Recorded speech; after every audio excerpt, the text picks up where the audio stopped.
வணக்கம், நான் உங்கள் யஷ்வந்த் குமார். இன்றைக்கி நம்ம சேனலில் ரொம்பவே சுவையான புளியோகரை செய்கிறது அப்படின்னு பார்க்க போகிறோம். இந்த ரெசிபி கோவிலில் தர புளியோகரை அளவுக்கு ரொம்பவே சுவையாக இருக்கும். இப்போ இதுக்கு தேவையான இன்க்ரீடியன்ஸ்லாம் ரெடியாக இருக்குது. இது எப்படி செய்கிறதுன்றதை பார்த்துருவோம். புளியோகரை செய்கிறதுக்காக ஒரு பாத்திரத்தில் 4 கப் அளவு தண்ணி சேர்த்துக்கலாம்.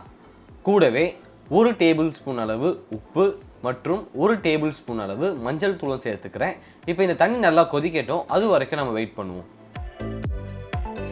இந்த மாதிரி தண்ணி நல்லா கொதித்து வரும்போது 2 கப் அளவு பச்சை அரிசி நல்லா வாஷ் பண்ணி ஊற வச்சுருந்தேன், அதை சேர்த்துக்கலாம்.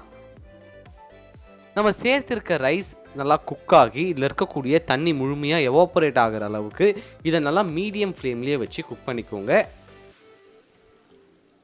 இந்த மாதிரி இந்த ரைஸ் நல்லா குக் ஆனதன் பிறகு ஒரு லிட்டு போட்டு க்ளோஸ் பண்ணி எடுத்து ஓரமாக வச்சுருவோம். இப்போ ஒரு பேனில் 1 டேபிள் ஸ்பூன் அளவு கடுகு சேர்த்துக்கிறேன். கூடவே 1 டேபிள் ஸ்பூன் அளவு கடலைப்பருப்பு, 1 டேபிள் ஸ்பூன் அளவு உளுந்தம்பருப்பு, 1 டேபிள் ஸ்பூன் அளவு சீரகம், 2 பிஞ்ச் வெந்தயம், 1 டேபிள் ஸ்பூன் அளவு மிளகு, 4லிருந்து 5 காய்ந்த மிளகாய் சேர்த்து இதில் இருக்கக்கூடிய மனம் வெளியே வர அளவுக்கு இதை லோ ஃப்ளேம்லேயே வச்சு நல்லா ட்ரை ரோஸ்ட் பண்ணிக்கோங்க.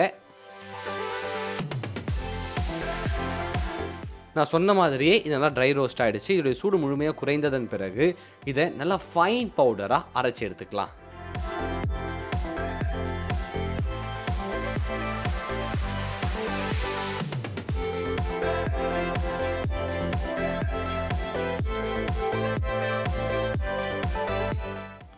இதை நல்லா ஃபைனாக அரைச்சிட்டேன்.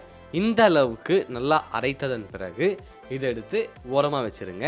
இப்போது அதே பேனில் 4லிருந்து 5 டேபிள் ஸ்பூன் அளவு எண்ணெய் சேர்த்துக்கலாம். எண்ணெய் சூடு ஆனதன் பிறகு 1 டேபிள் ஸ்பூன் அளவு கடுகு சேர்த்துக்கலாம். கடுகு பொரிந்ததன் பிறகு 1 டேபிள் ஸ்பூன் அளவு கடலைப்பருப்பு மற்றும் உளுந்தம்பருப்பு சேர்த்துக்கிறேன். இது கூடவே 3லிருந்து 4 இனுக்கு கருவேப்பிலை, 4லிருந்து 5 காய்ந்த மிளகாய், 1 டேபிள் ஸ்பூன் அளவு பெருங்காயம், 100 கிராம் அளவு வேர்க்கடலை சேர்த்து இதை அடுத்து 2 நிமிடம் லோ ஃப்ளேம்லேயே வச்சு நல்லா வறுத்துக்கோங்க. வறுத்ததன் பிறகு 2 லெமன் பால் சைஸுக்கு புளியை 250 ml அளவு தண்ணியில் கரைத்து வச்சுருக்கேன், அதையும் சேர்த்துக்கலாம். கடைசியாக தேவையான அளவு உப்பு சேர்த்து எல்லாமே ஒன்றோட ஒன்று நல்லா கம்பைன் ஆகிற அளவுக்கு ஒரு முறை நல்லா கிளறி விட்டுக்கோங்க. இப்போ நம்ம சேர்த்துருக்க எண்ணெய் முழுமையாக மேலே வரணும், அது வரைக்கும் அது லோ ஃப்ளேம்லேயே வச்சு நல்லா குக் பண்ணிக்கலாம்.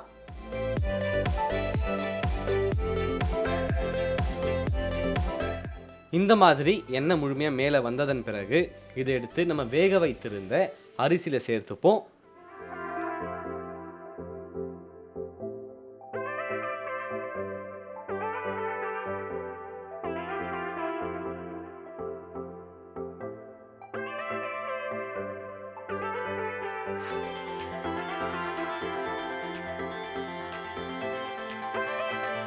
இந்த அளவுக்கு இதை நல்லா கிளறினதன் பிறகு நம்ம நல்லா ஃபைன் பவுடராக அரைத்து வச்சுருந்த புளியோகரை மசாலா சேர்த்து மறுபடியும் இந்த சாதமும் புளியோகரை மசாலாவும் ஒன்றோட ஒன்று நல்லா கம்பைன் ஆகிற அளவுக்கு இதை நல்லா கிளறி விட்டுக்கிறேன்.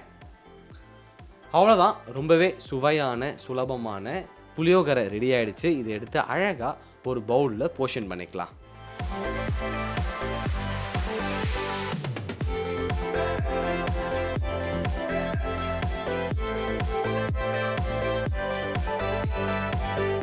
ரொம்பவே சுவையான சுலபமான புளியோகரை செய்கிறது எப்படின்னு பார்த்துட்டோம். இந்த ரெசிபி உங்களுக்கு பிடிச்சிருக்க நம்புகிறேன். மறக்காமல் புளியோகரை லவர்ஸ் மெயினாக அதை ட்ரை பண்ணி பாருங்கள், உங்களுக்கு ரொம்ப பிடிக்கும். ட்ரை பண்ணி பார்த்துட்டு உங்களுக்கு ஃபீட்பேக்கை கீழே கமெண்ட் பண்ணுங்கள். இதே மாதிரி இன்னும் சூப்பர் ரெசிபியோட உங்களை நான் சந்திக்கிறேன்.